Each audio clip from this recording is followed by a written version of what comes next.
오늘은 요한복음 20장에 나오는 부활의 사건, 특별히 막달라 마리아를 중심으로 일어난 부활의 말씀을 우리가 함께 읽었습니다. 오늘 말씀에 대한 말씀을 몇 가지 묵상하기 전에 오늘 우리가 읽은 말씀 속에 요한복음의 부활의 말씀과 다른 복음서의 부활의 말씀의 차이점을 우리가 이렇게 볼 수가 있습니다. 첫째로는 마태, 마가, 누가에는 부활의 새벽 미명에 무덤으로 달려간 여인들을 이름을 기록하고 있습니다. 그래서 예를 들면 누가복음 24장 10절에 있는 말씀에 보게 되면 막달라 마리아와 요한나와 야고보의 모친 마리아와 또한 그들과 함께한 다른 여자들이 무덤으로 달려갔다라는 함께했던 여자들의 이름이 기록되어져 있습니다. 또한 예를 들어 마태복음에서는 막달라 마리아와 살로메와 다른 마리아 이렇게 기록되어 있어요. 그리고 마가복음에는 막달라 마리아와 다른 마리아가 무덤으로 달려갔다 이렇게 기록되어 있는데, 요한복음에서는 오직 다른 여자의 이름들은 기록되어 있지 않고 오직 막달라 마리아만 기록하고 있는 것을 우리들이 읽어보게 되어집니다. 그러면서 2절에 보게 되면 시몬 베드로가 예수가 사랑하던 제자 요한이 무덤으로 달려가서 사람들이 주님을 무덤에 어디다가 두었는지를 우리가 알지 못하겠다라는 막달라 마리아의 말을 듣고 있지만은 오늘 성경은 오직 막달라 마리아만 강조하고 있는 것을 우리들이 읽어보게 되어집니다. 그리고 사복음서에서도 여자들의 이름이 나열되고 있지만 항상 첫 번째 기록되어지는 이름은 막달라 마리아가 제일 먼저 이름이 거명되고 있다라는 것, 이것을 우리들은 성경을 통해서 확인하게 되어집니다. 그러면서 특별히 사도 요한은 이 부활의 첫 번째 사건 앞에서 이 막달라 마리아를 강조하고 또 강조하고 있는 것을 우리들이 말씀을 통해서 확인하게 되어집니다. 그 다음에 오늘 우리가 함께 나눌 말씀에 보게 되면 2절에 누가 예수님의 시체를 옮겨갔습니다 라는 얘기를 듣고 베드로와 요한이 무덤으로 달려가는 모습이 3절 이후에 기록되어 있습니다. 그런데 좀 젊은 요한이 먼저 무덤까지 달려갔는데 무덤에 들어가지 못하고 머뭇거리는 소심한 모습을 보여줍니다. 그런데 조금 나이가 든 베드로는 헐떡이며 늦게 달려왔지만 그냥 머뭇거리지 않고 바로 무덤 안으로 쑥 들어가고 있는 베드로의 모습을 우리가 6절과 8절에 있는 말씀을 보게 되면 베드로는 오자마자 무덤에 들어갔고, 그리고 먼저 온 요한은 베드로가 들어가는 것을 보고 따라서 들어갔다라는 말씀을 우리들이 읽었습니다. 그러면서 9절에 있는 말씀입니다. 그들은 성경에 그가 죽은 자 가운데서 다시 살아나야 하리라 하신 말씀을 아직 알지 못하더라. 요 9절에 있는 말씀을 좁게 표현하면 베드로와 요한을 얘기하는 겁니다. 그들은 이라는 표현은 베드로와 요한을 얘기하는 거고, 10절에 이에라는 이 표현이 9절과 연결되어 있는 말씀으로 이해할 수가 있습니다. 그러나 조금 확대해서 이 말씀을 표현하면 그때 그 무덤에 있었던 막달라 마리아와 혹 다른 여인들과 그리고 두 제자까지 포함하고 있는 그러한 말씀으로 이 9절 말씀을 받아들일 수가 있습니다. 어떻든 간에 오늘 이 베드로와 요한이 무덤으로 달려갔지만 죽은 자 가운데서 다시 살아나리라라는 말씀을 아직이라는 표현을 다른 단어로 표현하면 이때까지, 그때까지 이 말씀을 알지 못하고 이 베드로와 요한이 오늘 성경 10절에 보니까는 자기 집으로 돌아가고 있는 모습을 말씀하고 계십니다. 근데 우리가 성경을 읽었지만 오늘 이 베드로와 요한이 이 10절에 돌아간 행위 때문에 부활의 첫 번째 증인의 자격을 잃어버리고 말아요. 들어가서 예수의 시체가 없어진 것을 보고 그리고 부활의 예수님이 죽은 자 가운데서 살아나실 것이라는 말씀을 아직은 알지 못했지만 무덤을 떠나지 않고 있었다면 뭐예요? 막달라 마리아와 베드로와 요한이 부활의 증인의 첫 번째 영광을 함께 누릴 수 있었던 그 영적인 아주 좋은 축복의 기회를 집으로 돌아가는 것 때문에 막달라 마리아에게 부활의 소식을 듣는 수제자가 되고 예수님이 사랑하는 제자가 되고 말았어요. 이게 영적으로 중요하지 않습니까? 우리가 볼 때 정말 그 부활의 영광을 이 베드로와 요한이 누려야 되는 그러한 인생을 살았던 사람 아닙니까? 그런데 이 순간을 이상하다, 어디 갔지?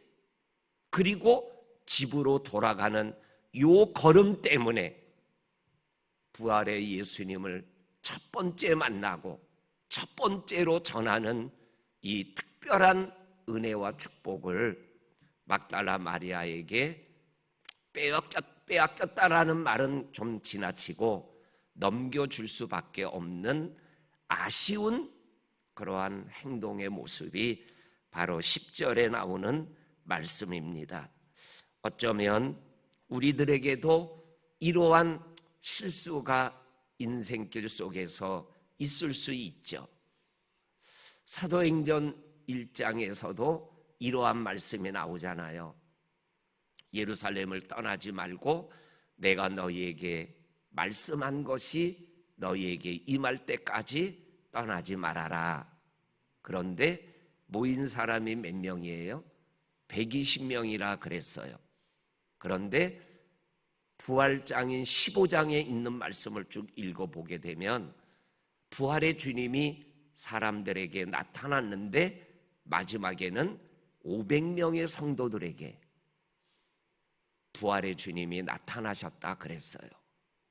그러면 그들도 예루살렘을 떠나지 말라라는 소리를 들었던 사람 중에 한 사람이었을 거예요. 그런데 떠나고 120명만 남은 거예요. 그들이 오순절 성령을 받고 우리가 아는 오순절의 부흥의 역사에 주도적인 일꾼이 되어 베드로와 요한과 11 제자와 함께 놀라운 하나님의 역사의 중심에 서는 사람들이 되었던 거잖아요. 우리 사랑하는 성도님들, 우리가 있어야 될 자리에 있는 거, 이게 아무것도 아닌 것 같지만 내가 시간을 허비하고 헛된 일을 하는 것 같지만 내가 있어야 될 자리에 있는 것, 이게 얼마나 큰 축복인가를 오늘 10절 말씀이 우리들에게 말씀하여 주시고 있고, 그리고 바로 11절에 뭐라고 말씀하고 계셔요? 그러나 요 10절과 11절 사이에 그러나라는 단어가 있으면 더 의미가 있지 않겠어요? 그러나 마리아는 무덤을 떠나지 않고 무덤 밖에서 울면서 굽으려 무덤 안을 바라보니 거기에 흰옷 입은 두 천사가 있더라. 그리고 12절과 13절과 14절, 15절 거기에 대화를 통해서 마리아가 말씀을 이해하지 못하고 깨닫지 못하고 알지 못하여 부활에 대한 것을 얘기하지 못하고 누가 훔쳐갔냐고만 얘기하면서 대화하고, 그리고 극기야는 15절에 보게 되면 예수께서 오셨잖아요. 그런데 동산지기인 줄 알고 예수를 예수로 알지 못하고 동산지기로 알다가 16절에 예수께서 항상 불렀던 목소리로 마리아야 했더니 마리아가 순간적으로 아, 예수님이시구나 라고 깨닫고 랍비오라고 얘기하며 대화를 나누는 장면을 읽어보게 되어집니다. 그러면서 오늘 17절 말씀, 우리 17절 말씀을 같이 한번 읽어보겠습니다. 시작. 예수께서 이르시되 나를 붙들지 말라. 내가 아직 아버지께로 올라가지 아니하였노라. 너는 내 형제들에게 가서 이르되 내가 내 아버지 곧 너희의 아버지 내 아버지 곧 너희 하나님께로 올라간다 하라 하시니. 18절에 막달라 마리아가 제자들에게 가서 내가 부활의 주님을 봤습니다. 그리고 또 예수님께서 하늘로 올라가신다라고 말씀하셨습니다 라는 것을 그대로 말씀하였다라고 말씀하고 계셔요. 여기에서 아주 특별한 말씀이 나옵니다. 17절에 부활의 주님을 보고 그리고 부활의 주님이 승천하신다라는 말씀을 부활의 주님에게 막달라 마리아가 직접 들어요. 사복음서에 보면 이 부활의 사건과 승천의 사건을 다 동시적으로 말씀하고 계셔요. 마태복음 28장 16절은 승천하는 산을 얘기하고 있어요. 그리고 마가복음 16장 19절에는 승천하셨다, 올라가셨다라는 말씀이 나와요.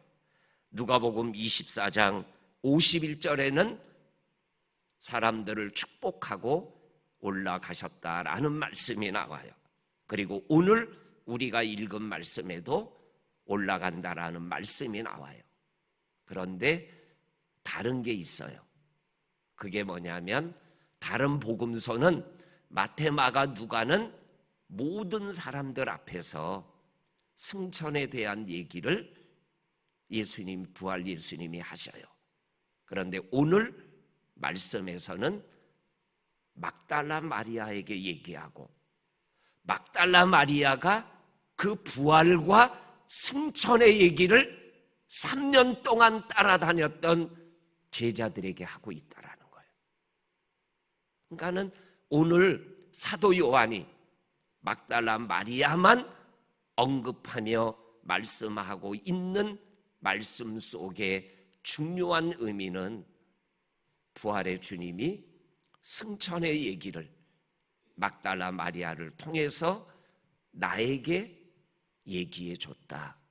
이거를 있는 그대로 사도 요한이 요한복음을 기록한 저자잖아요. 있는 그대로 얘기를 하는 거예요. 그러니까는 그거를 그대로 기록하는 사도 요한도 위대하고 두 제자가 떠나갈 때 따라가지 않고 끝까지 무덤 안에서 울면서 천사를 만나고 부활의 주님을 만나고 그 주님으로부터 승천의 말씀을 듣고 그거를 전하는 이 막달라 마리아의 이 영광스러운 모습을 우리들이 지금 말씀 앞에 보고 있는 거예요. 사랑하는 성도님들, 이 말씀이 그거 아니에요?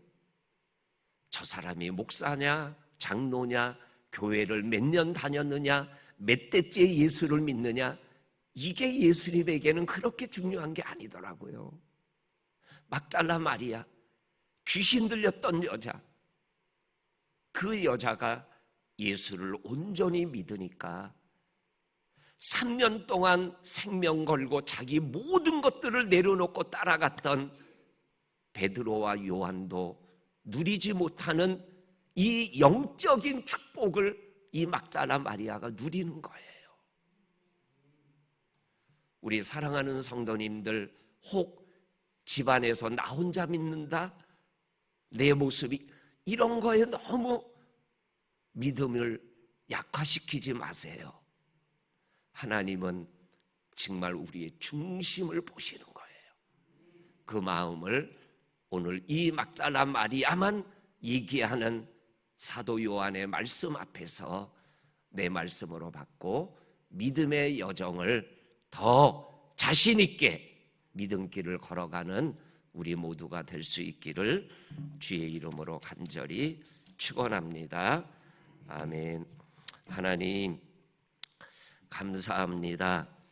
오늘도 부활의 은총과 축복을 누리고 기대하며 믿음길 걸어가는 우리들에게 오늘 사도 요한이 부활과 승천의 말씀에서 막달라 마리아를 오직 강조하며 기록해 나가고 말씀해 주는 영적인 의미를 우리가 함께 나누었습니다.